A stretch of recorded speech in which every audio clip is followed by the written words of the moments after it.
स्वागत है दोस्तों हमारे 3D कोर्स के मॉडलिंग के चैप्टर की छठी वीडियो में। इस वीडियो में हम सीखेंगे ब्लेंडर में वर्कस्पेस क्या है, साथ ही ब्लेंडर में व्यू सिलेक्टेड मोड और आइसोलेशन मोड क्या होता है और इनको कैसे यूज कर सकते हैं।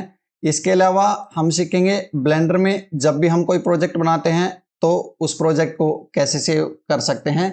चलिए वीडियो शुरू करते हैं। सबसे पहले बात करते हैं ब्लेंडर में वर्कस्पेस क्या होता है।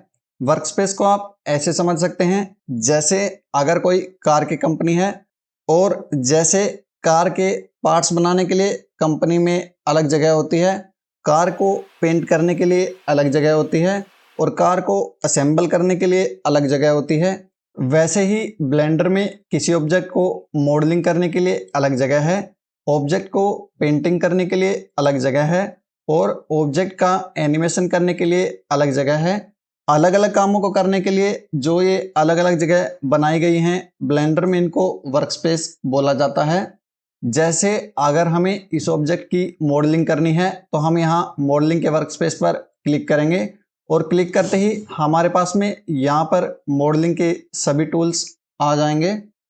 ऐसे ही अगर हम इस ऑब्जेक्ट को पेंट करना चाहते हैं तो हम यहाँ शेडिंग के ऑप्शन पर क्लिक करेंगे और हमारे पास में यहाँ ऑब्जेक्ट को पेंट करने के लिए सभी ऑप्शंस आ जाएंगे।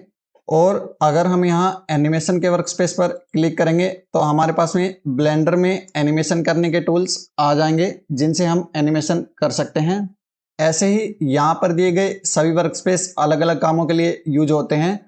आप यहाँ प्लस के आइकन पर क्लिक करके अपना खुद का वर्कस्पेस भी बना सकते हैं और उसमें जो टूल्स ऐड करना चाहते हैं वो टूल्स ऐड भी कर सकते हैं। साथ ही आप किसी भी वर्कस्पेस पर 2 बार क्लिक करके उस वर्कस्पेस का नाम भी चेंज कर सकते हैं।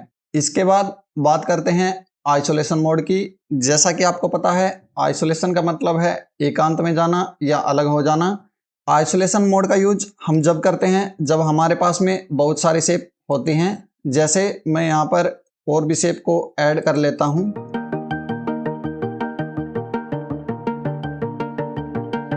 जैसे मेरे पास में यहाँ बहुत सारी शेप हैं और मुझे केवल इस मंकी की शेप पर ही काम करना है, तो मैं अपने कीबोर्ड के नमपैड में स्लैश बटन को प्रेस करूँगा जिससे मैं आइसोलेशन मोड में चला जाऊँगा और मुझे केवल मंकी की शेप ही दिखाई देगी और बाकी शेप टेम्परेरी बेस पे हाइड हो जाएंगी।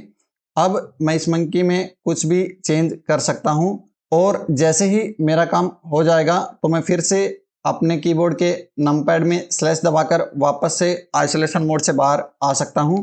आइसोलेशन मोड का यूज हम इसलिए करते हैं ताकि हम आसानी से किसी भी ऑब्जेक्ट पर काम कर पाएं। इसके बाद बात करते हैं व्यू सिलेक्टेड मोड की। व्यू सिलेक्टेड मोड का यूज हम जब करते हैं जब हमारे पास में बहुत सारी शेप हो और हमें किसी एक शेप पर काम करना हो। जैसे अगर मुझे इस टोरस पर काम करना है तो मैं इसको सेलेक्ट करूंगा और अपने कीबोर्ड में नमपैड पीरियड प्रेस करूंगा तो मैंने जिस शेप को सेलेक्ट किया था उस पर फोकस हो जाएगा और मैं उस पर आसानी से काम कर सकता हूं। व्यू सिलेक्टेड मोड में ध्यान देने वाली बात यह है, हम जिस भी शेप को सेलेक्ट करेंगे और अपने कीबोर्ड में नमपैड पीरियड प्रेस करेंगे तो केवल वो शेप फोकस में आती है और बाकी शेप हाइड नहीं होती हैं जैसा कि आइसोलेशन मोड में होता है। बात करते हैं ब्लेंडर में हम किसी भी प्रोजेक्ट को कैसे सेव कर सकते हैं। इसके लिए मैं यहाँ पर कोई एक प्रोजेक्ट बना लेता हूँ।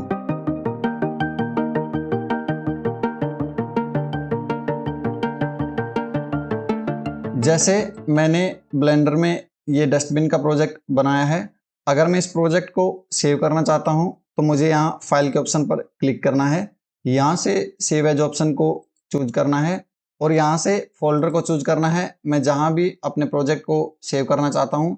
जैसे मैं अपने प्रोजेक्ट को डॉक्यूमेंट्स के फोल्डर में सेव करना चाहता हूँ, यहाँ से मैं फाइल का नाम दे सकता हूँ। जैसे मैंने डस्टबिन बनाया है तो मैं इसको डस्टबिन नाम दे देता हूँ। ध्यान रहे ब्लेंडर में जब भी हम कोई फाइल सेव करते हैं तो उसका एक्सटेंशन डॉट ब्लेंड होता है। जैसे किसी भी सॉन्ग का एक्सटेंशन .mp3 होता है, वीडियो का एक्सटेंशन .mp4 .mkv ऐसे होता है, वैसे ही ब्लेंडर में फाइल का एक्सटेंशन डॉट ब्लेंड होता है। फाइल को नाम देने के बाद यहाँ सेव एज पर क्लिक करना है। क्लिक करते ही मेरी फाइल सेव हो जाएगी।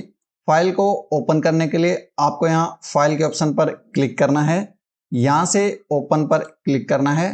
क्लिक करने के बाद आपको उस फोल्डर में जाना है जहाँ पर आपने फाइल सेव की थी। जैसे मैं डॉक्यूमेंट्स के फोल्डर में आ गया हूँ, मैंने डस्टबिन के नाम से फाइल सेव की थी तो मैं इसको चूज करूँगा और ओपन पर क्लिक करूँगा। क्लिक करते ही मेरी फाइल खुल जाएगी और अब मैं इस फाइल में आगे काम कर सकता हूँ। ब्लेंडर में फाइल को आप डायरेक्ट फोल्डर में जाकर भी ओपन कर सकते हैं। जैसे मैंने फाइल यहाँ पर सेव की थी तो मैं इस फोल्डर में आ गया हूँ। अगर मैं इस फाइल पर 2 बार क्लिक करूँगा तो ब्लेंडर ओपन हो जाएगा और मेरी फाइल खुल जाएगी। इस वीडियो में बस इतना ही। अगली वीडियो में हम बात करेंगे वर्टिसेस क्या हैं, एजेस क्या हैं और फेसेस क्या होते हैं और इनको ब्लेंडर में हम कैसे यूज करते हैं।